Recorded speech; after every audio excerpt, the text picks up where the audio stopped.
Everything rises and falls on leadership. The ability to lead well is fueled by living your cause and purpose.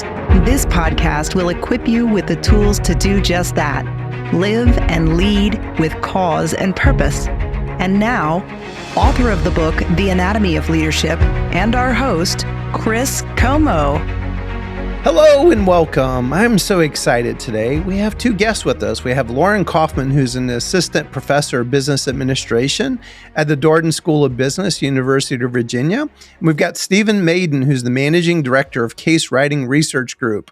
Welcome, Lauren and Stephen. Well, good to have both of you. Wonderful to be here. Thanks for the invitation. Thanks so much. Happy to be here.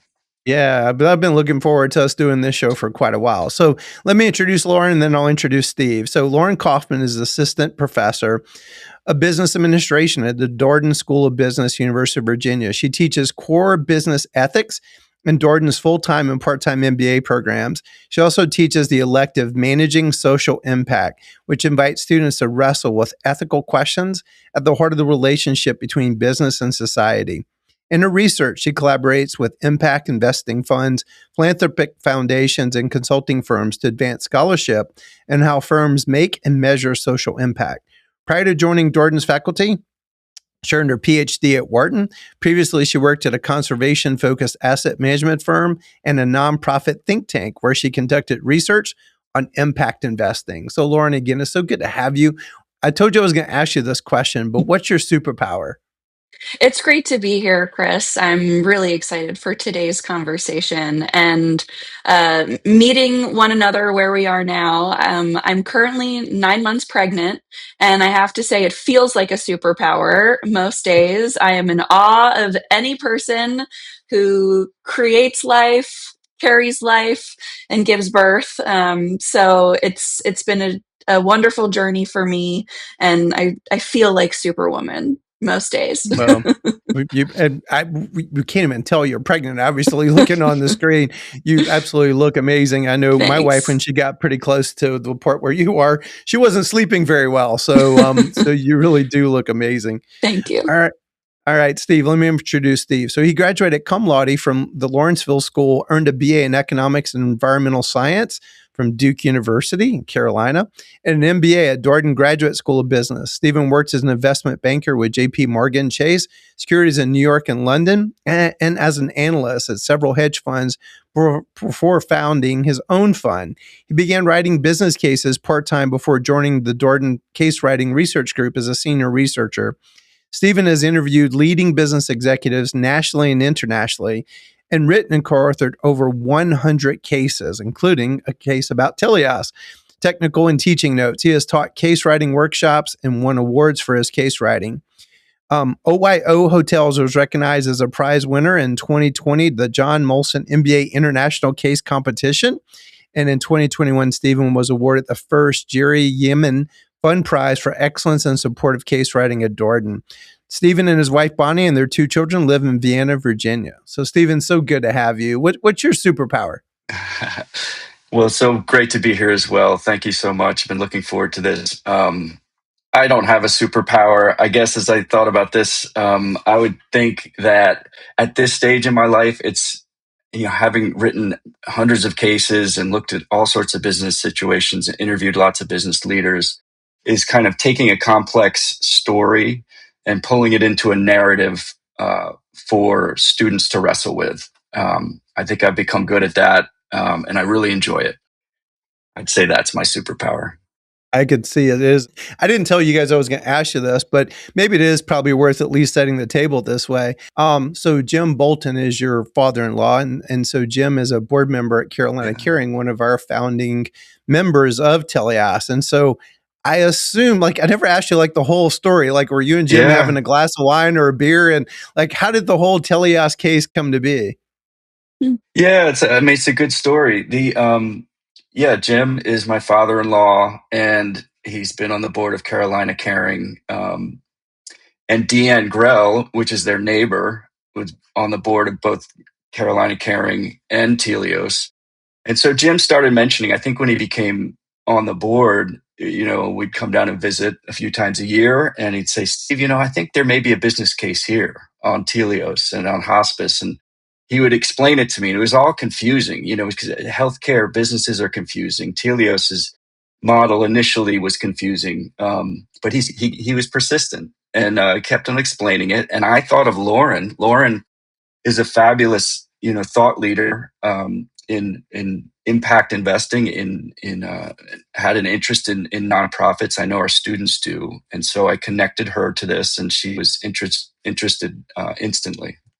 Well, I'm so glad you guys did. And then it felt like a really cool culmination. So this show was going to air in the summertime, but in the late spring, we got to be with each other in Lauren's class and actually go there on site at Darden School of Business, which is an incredible campus.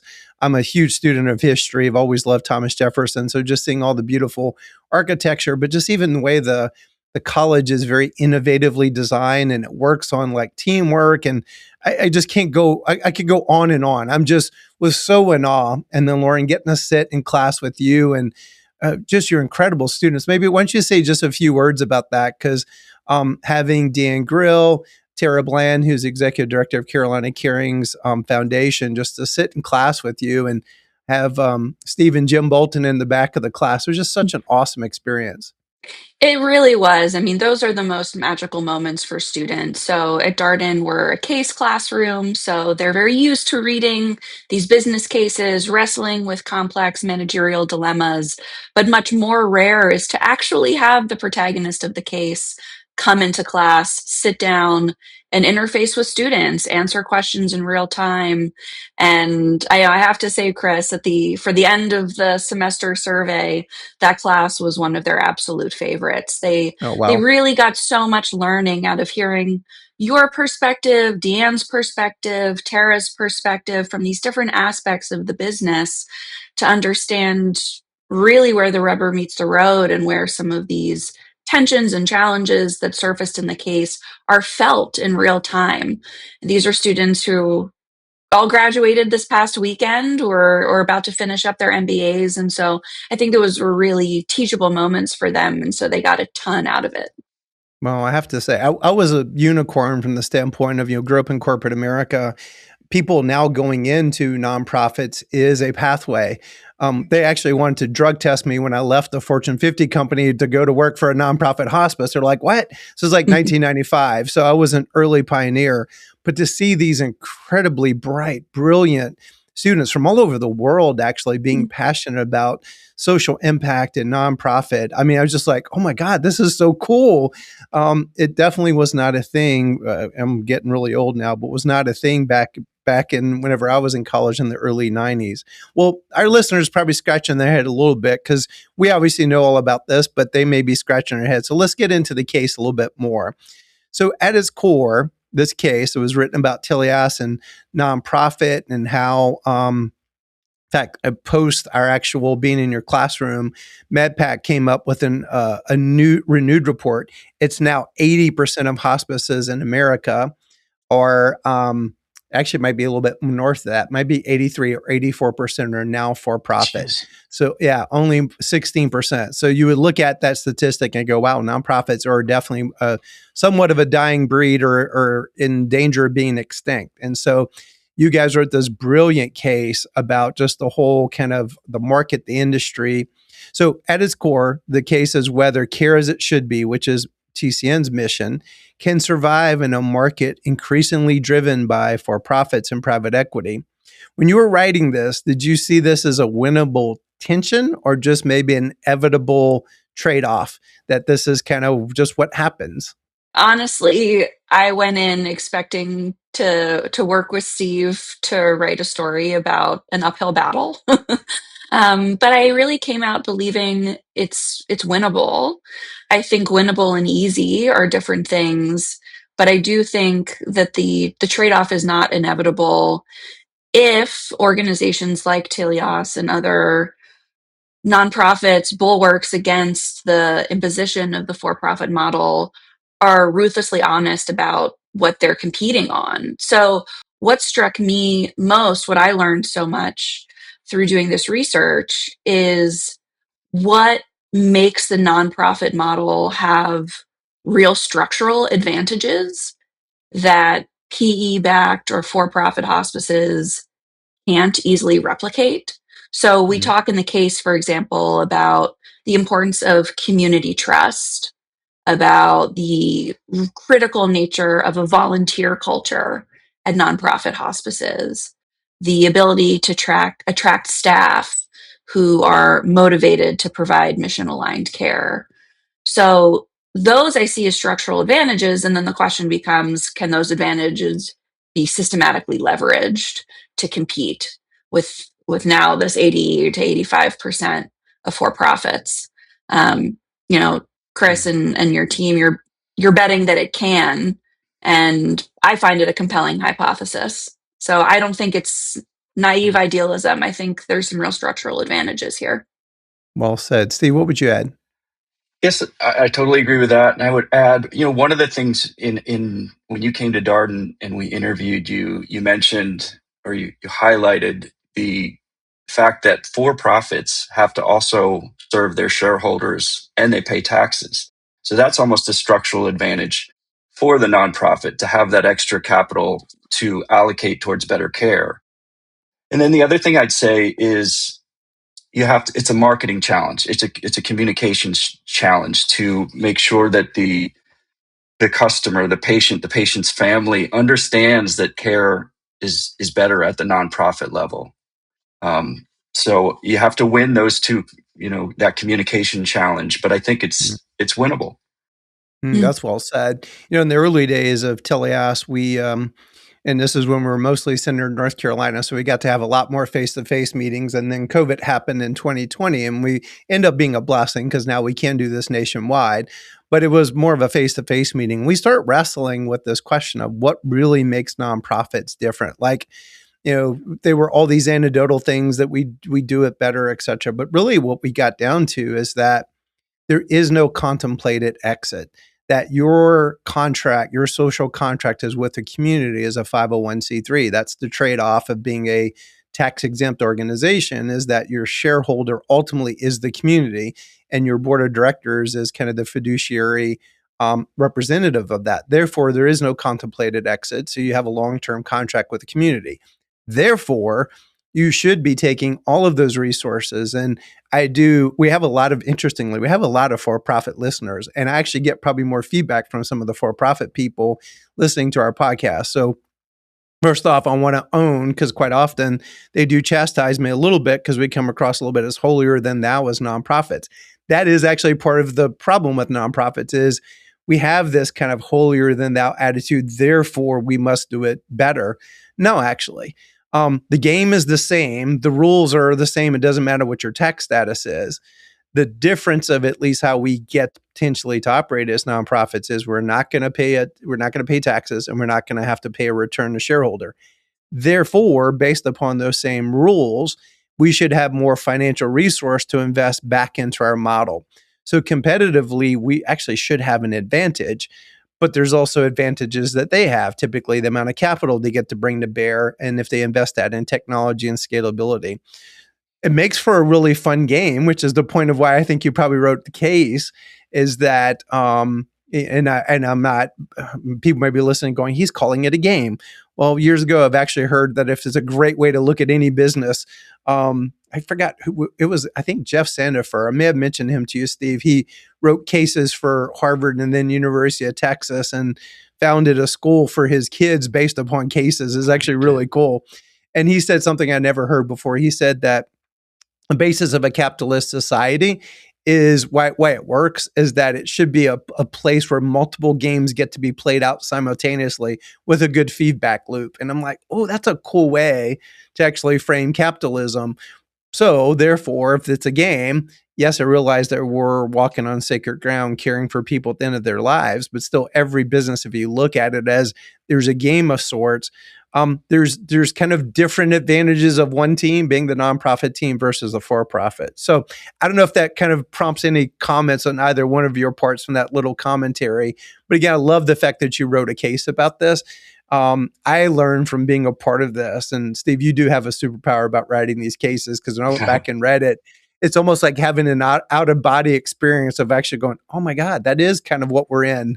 I'll just say I read it this morning in advance of this, and I really enjoyed it. And it's because the tension is so real when you're dealing with end of life care, and the impact is so high. You talk about these mission moments that you start at the beginning of every board meeting, where you talk about the care, from the different hospice centers that are in your network, and these end of life situations, reuniting family members at the last moment and things like that. And it just strikes me how important it is, what you do. And, the I forget the exact ratio, but there's a great benefit in terms of nurse per patient ratio for nonprofits. So the care is just fundamentally better.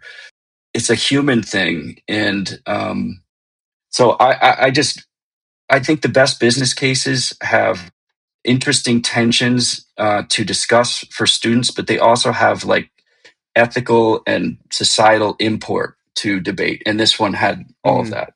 That's so well said.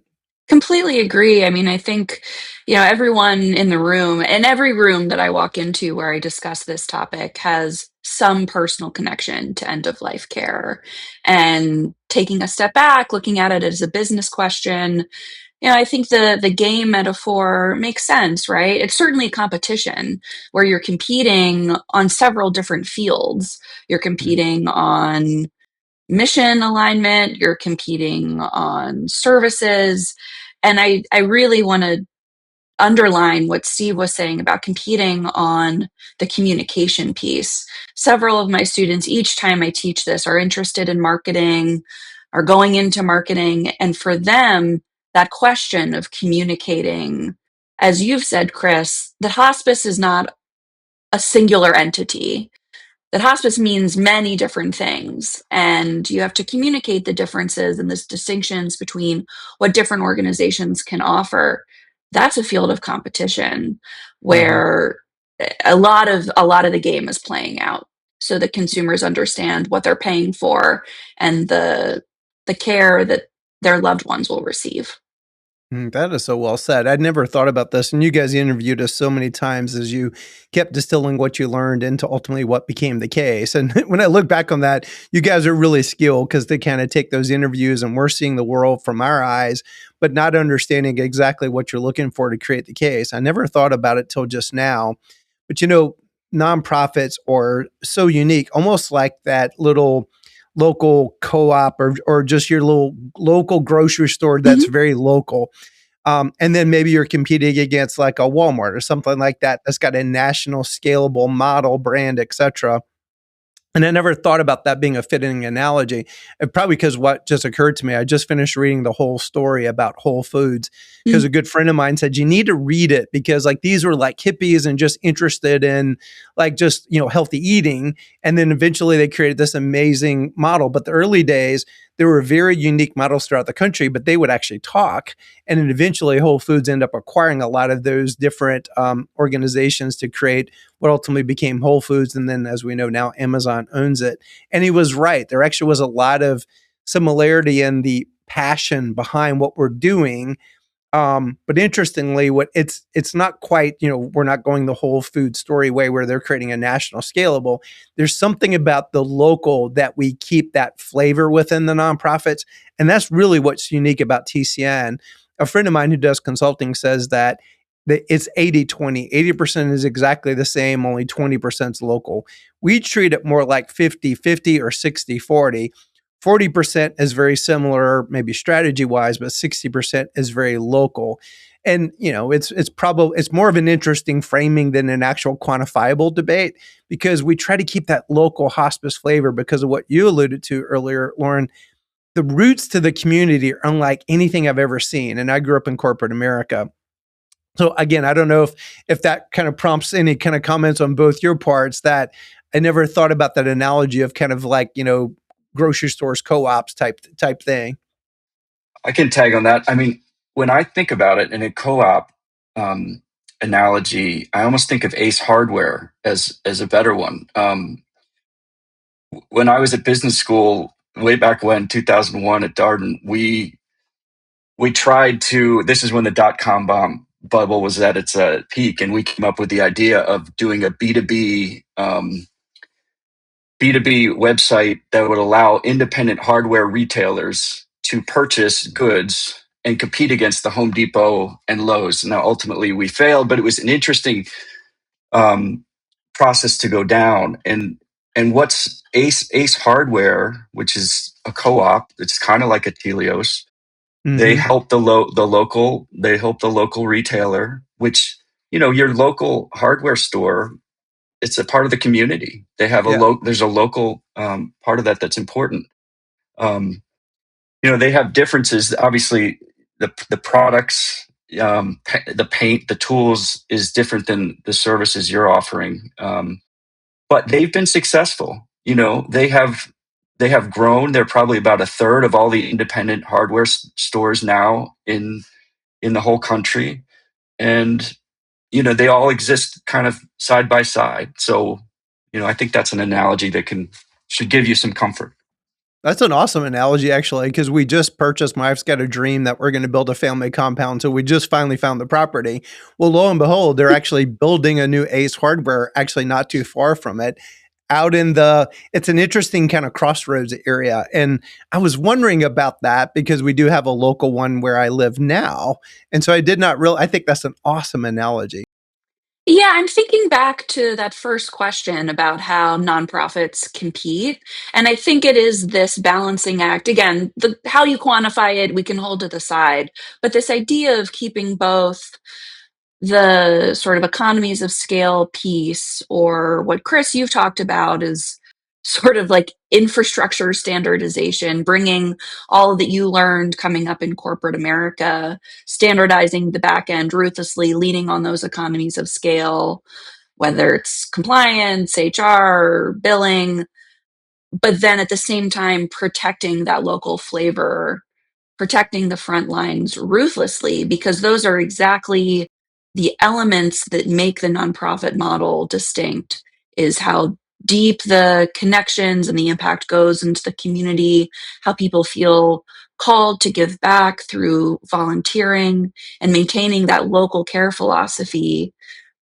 To me, that this seems, as just as Steve was saying, this is a strategy question as much as an ethical one, which are my favorite kinds of questions. Well, let's go into kind of what we talked about. So all this is kind of just good prelude. And so Teleios is not a traditional consulting firm, network, or operator. It really is kind of a hybrid amongst all of those things. What did you guys find most distinctive about the model? Where does that uniqueness become a strength, but also maybe where it's a liability? Yeah, so I'll say that my experience teaching it in the classroom is the hybrid structure for my students is where they get most excited about talking about how this creates unique opportunities around capital. So, as a 501c3, Teleios can access philanthropic funding, grants, mission aligned donors. We've learned great examples. For example, Carolina Caring being able to attract foundation backed donations that enabled the pediatric hospice, which, to your point, there's no exit horizon. You're able to have sort of a loss leader in that sense, a pure philanthropic play for patients who really would need it, for the Carolina kids. So there's that side of things, while at the same time, the Teleios consulting arm is able to have earned revenue in ways that the philanthropic side could attract for-profit investors. To me, that's a meaningful structural advantage too, is attracting the right kinds of capital to both sides of the house. And at the same time, it's probably the hardest thing for you to explain, especially to a skeptic, is this unique hybrid structure. It's a really good. I'm learning as I'm listening to you guys, because again, seeing it through your eyes is great.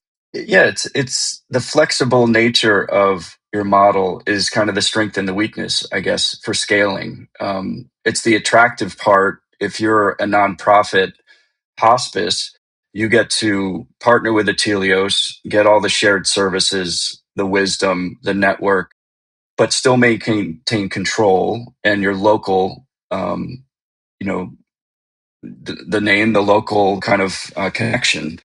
But that makes it hard for you to scale. And I think you talked about your model lets you have influence but not authority, which is a natural tension for you. There may be times you want to really impose, say you really should do this, you should do that, but you can't. You can only suggest and influence. I think the evidence is that your model's working. When we wrote the case, I think I wrote it down. You had